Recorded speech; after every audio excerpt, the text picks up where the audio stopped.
За 25 оны 5 сарын 8-ны өдөр та улсын хурлаар томилогдсон. 5 сар 6 хоногийн өмнө. За таныг томилогдоход тодорхой зүйлүүдийг хэлж ирсэн. За энэс хойш 5 сар өнгөрчээ.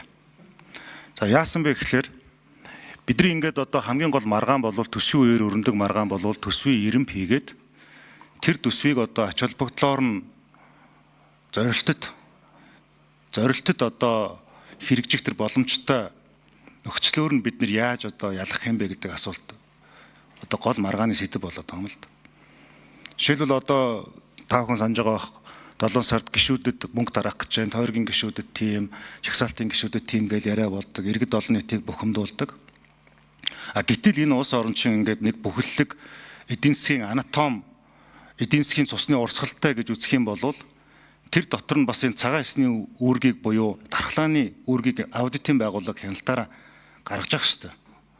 Үндэсний аюулгүй байдлын үжил баримтлалд энэ төсөв нийцж байгаа хэсэгтэр аудитаас дүгнэлт өгөхөөр ерөнхий дүгнэлтэндээ бол нийцж гэнэ гэж гардаг ч гэсэн яг детальчилсан буюу одоо наривчлсан дүгнэлт эренбийн асуудал дээр бол танах дүгнэлт өгч чадахгүй байгаа. Энийг хийхин тулд ямар одоо эрх зүйн зохицуулт хэрэгтэй вэ гэдэг талаар Магнас өрн дарга бидэд удаадараа ярьсан. 3-4 удаа энэ асуудлаар ярьсан. Тэр энэ их хурлын гишүүний 8 сарын 26-нд илгээсэн асуулт бол энийг шийдвэрлэхэд бас чиглэж байгаа.